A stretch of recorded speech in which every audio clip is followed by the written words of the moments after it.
Semuanya itu kalau dikumpulkan merujuk pada fakta, bukan fiksi. Ini cara kita berpikir waras dan sehat. Kecuali kalau berpikir yang tidak waras, hanya klaim sepihak. Jadi siapapun yang mau jujur mengakui kebenaran, pasti tidak bisa menolak apa yang saya katakan ini. Apalagi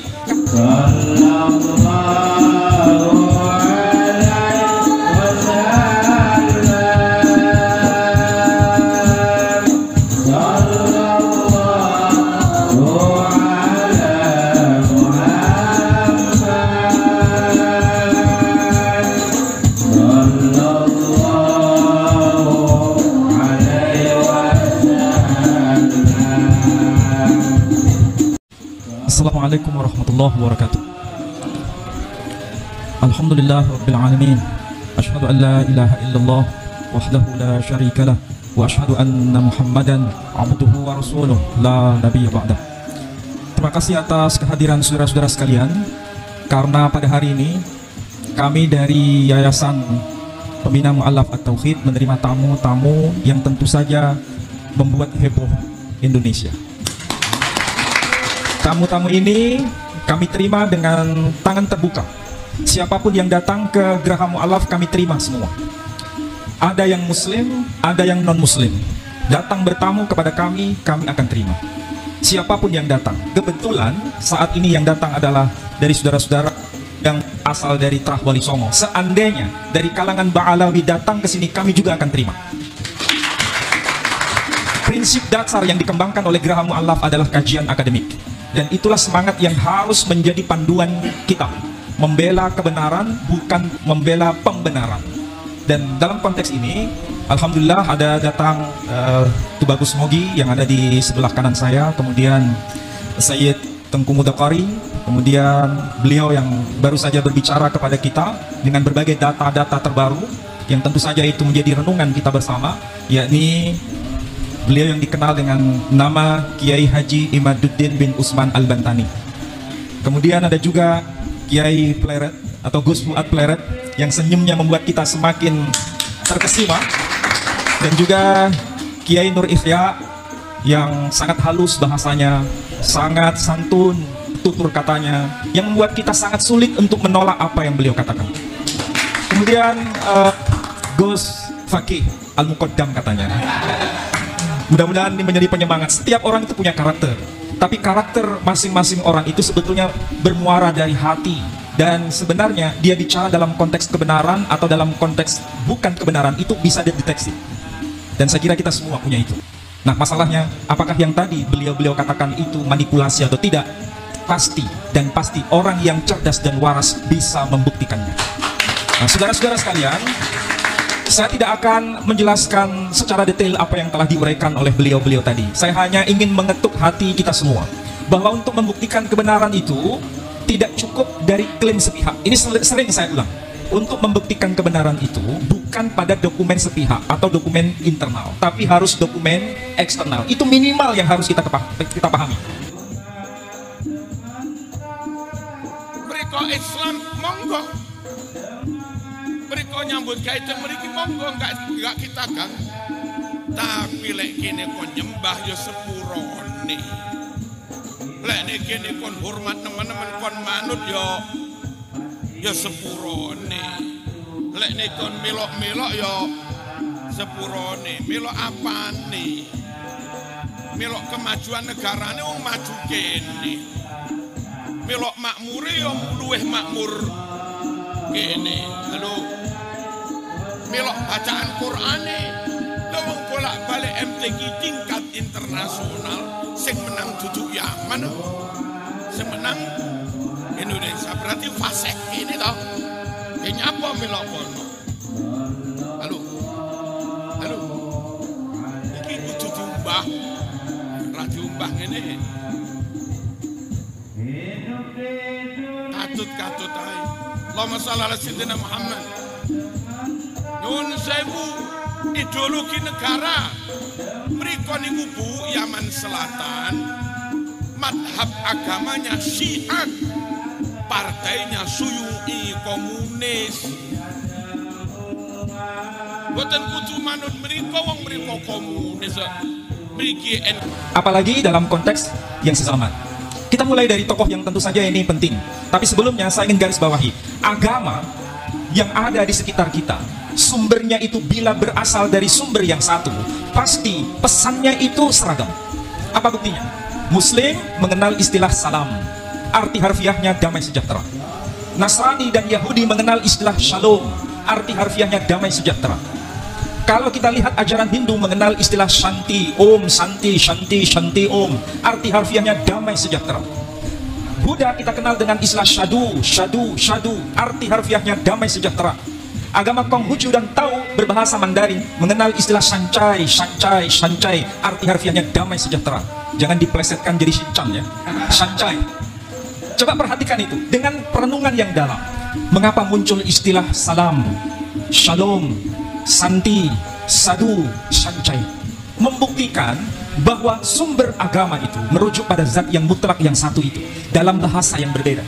Tapi simbolnya jelas. Di situ kalau pakai bahasa anak milenial sekarang pakai simbol huruf S supaya gampang dipahami.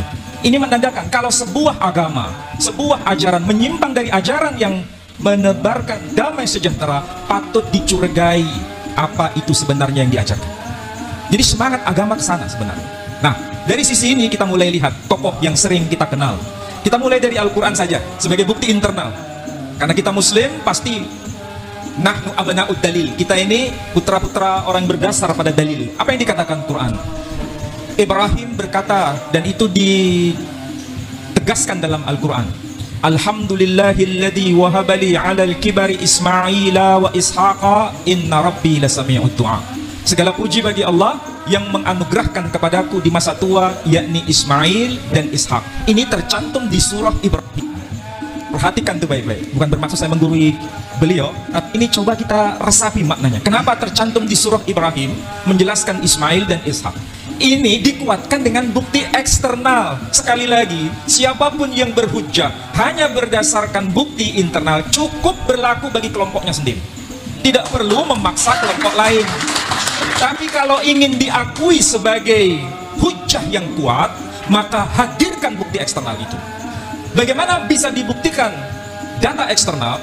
Sebagaimana yang disampaikan dalam Quran, kita bisa lihat dari Alkitab atau Bible, atau orang Yahudi menyebut kitab Tanakh, dari kata Torah, Nevi'im, Bekhatuvim.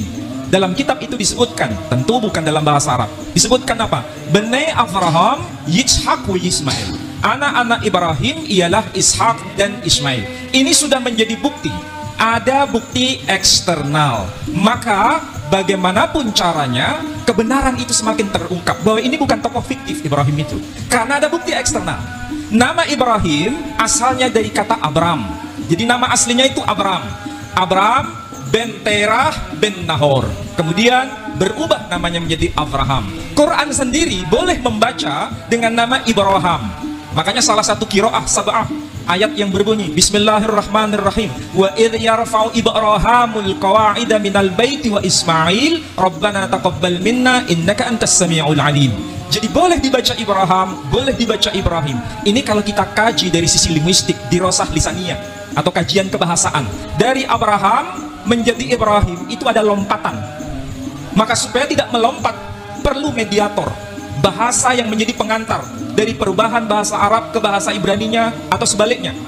Dari Ibrahim ke Abraham kita ketemukan nama Ibrahim. Logikanya dari Abraham, dari kata Ibrahim dan menjadi kata Ibrahim, ini pasti merujuk pada tokoh yang sama. Dan nama Abraham sekali lagi dari kata Abram. Kata Abram ini juga ditemukan dalam kitab saudara kita yang lebih tua. Apa itu? Agama Hindu. Kitab apa itu? Kitab Bhaviswa Purana. Disebutkan nama Abiram, puter Terahan, puter Nahoran. Sementara dalam kitab-kitab klasik Islam disebutkan Ibrahim bin Tarih bin Nahur. Dari tradisi Yahudi, kitab Talmud ataupun Alkitab atau disebut Bible menyebutkan Abraham bin Terah bin Nahor. Jadi disebut nama Abiram, Abram, Ibrahim, Abraham, tokohnya bukan tokoh fiktif.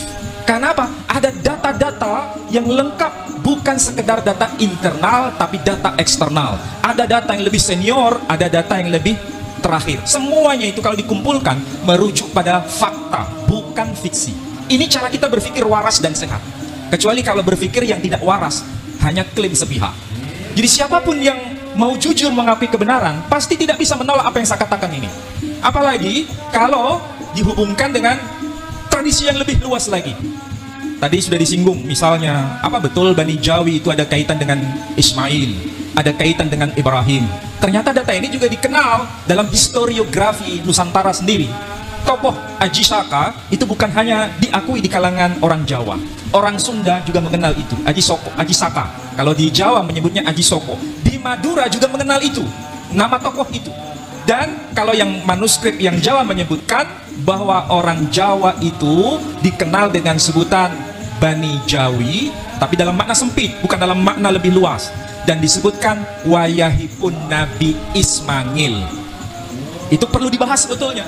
Karena orang Jawa sendiri, kebanyakan yang generasi milenial ini jarang sekali buka-buka manuskrip, jarang sekali buka-buka data tradisi mereka sendiri. Kebanyakan mereka belajar dari sisi tradisi asing.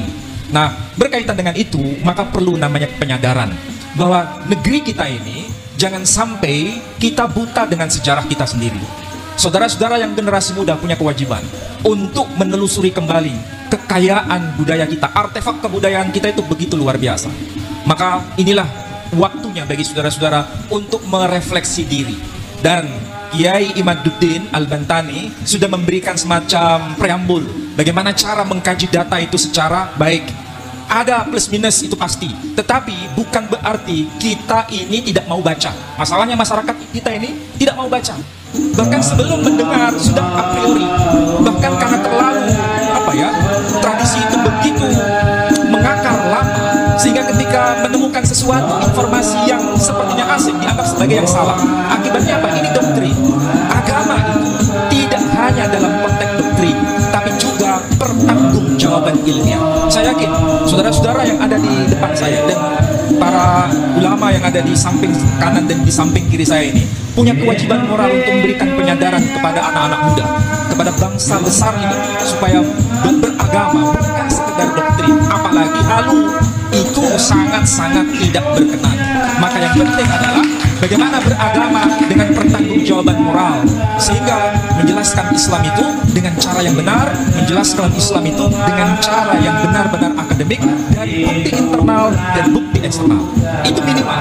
Dan tentu saja ini tidak mudah, perlu pertanggungjawaban studi yang semakin meningkat dari hari demi hari. Saya kira demikian yang bisa saya tambahkan. Saya tidak bermaksud untuk mengulang kembali, tapi saya hanya memberikan semacam informasi secuil saja yang bisa bermanfaat untuk saudara-saudara sekalian.